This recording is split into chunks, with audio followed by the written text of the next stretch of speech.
j'ai commencé mon aventure de Gran Canaria avec 2000 euros. La caisse de bord du bateau était de 200 euros. L'arrivée imprévue au Cap-Vert m'a mis un peu dans la merde car j'ai dû trouver un logement et bien sûr me nourrir et me déplacer en attendant un nouveau départ. Du coup, j'avais une pression financière qui n'était pas agréable à vivre et franchement, c'est là que mon hésitation à faire la traversée a démarré.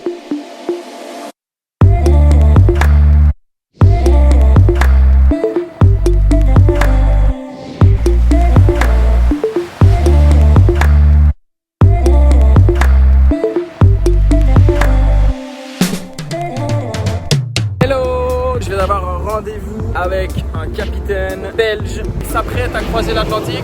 J'embarque avec eux pour la traversée qui va durer plus ou moins 15 à 20 jours. Du coup là, on est le 27 je pense. Dani compte partir le 15. Du coup, ça me donne 15 jours pour visiter l'île, pour découvrir, pour faire du kite. Alors oui, je suis content, mais ça faisait déjà une semaine que j'étais sur l'île et là, je devais attendre encore 15 jours supplémentaires avant le départ. En faisant mes calculs, si je restais 2 semaines supplémentaires, il allait me rester 900 euros pour faire la traversée. En sachant que la caisse de bord de Mindolo à Trinidad était de 15 euros par jour. Une histoire de 300 euros. Ce qui veut dire que j'allais me retrouver dans les Caraïbes avec plus ou moins 500 euros en poche, sans billet de retour, logement ni nourriture. Honnêtement, j'étais pas trop chaud, mais vu que c'était la transatlantique, j'étais prêt à prendre le risque et en payer les conséquences.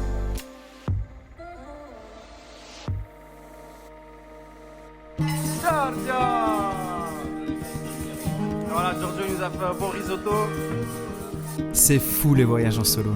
C'est vrai que tu pars seul de chez toi avec ton sac, mais pour être honnête, ça ne dure jamais plus que quelques heures.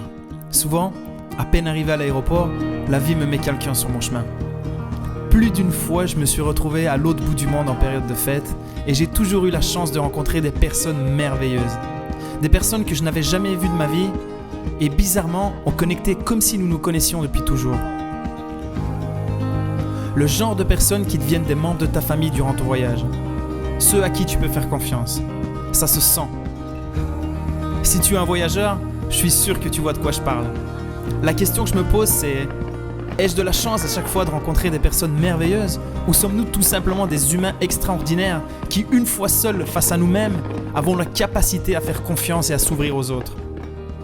En réalité, je crois que nous naissons tous bons.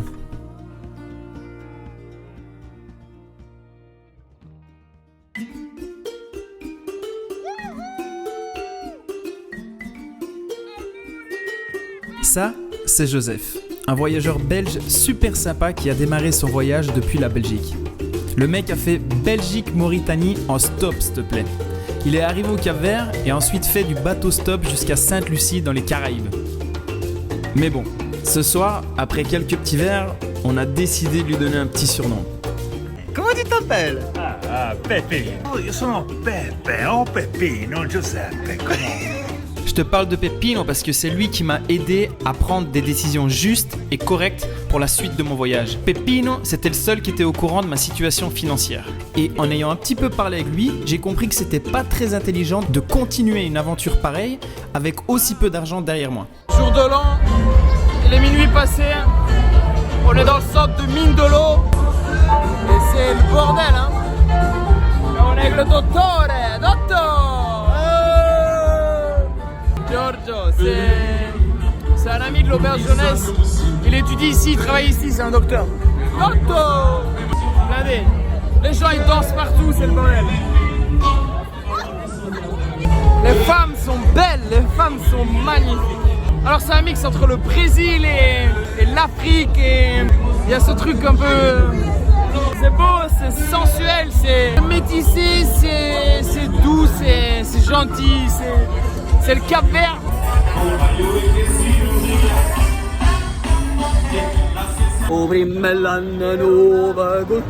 Alors oui, tu peux le voir, on s'est amusé avec les copains. Mais par contre pour moi, c'était pas vraiment cool le lendemain matin.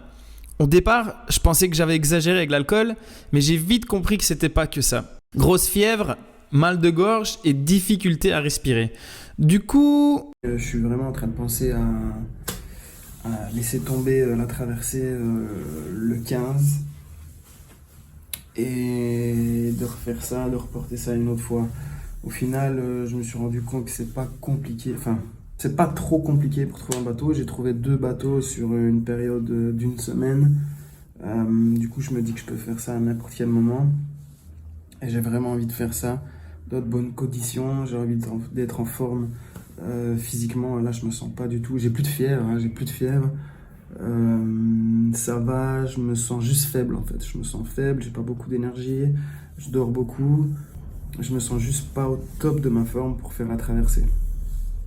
Du coup, je me dis que ce serait peut-être plus raisonnable de juste rentrer à la maison, de me soigner et de reporter ça une prochaine fois.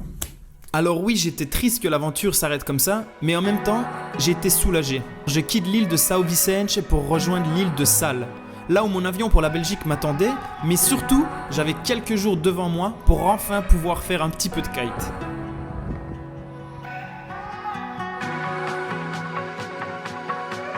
J'adore le kite car j'y retrouve un sentiment de liberté énorme. C'est la première fois pour moi que j'allais faire du kite, mais cette fois-ci sur la terre et avec un buggy. Et laisse-moi te dire que j'ai kiffé de ouf. Les sensations sont vraiment fortes. Tu peux prendre beaucoup de vitesse par moment et comme tu peux le voir, ça passe vraiment partout. Quelle sensation de liberté!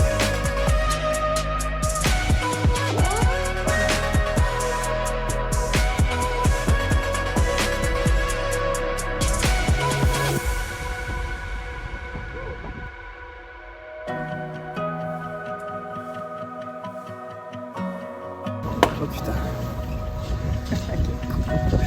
Je passe pas.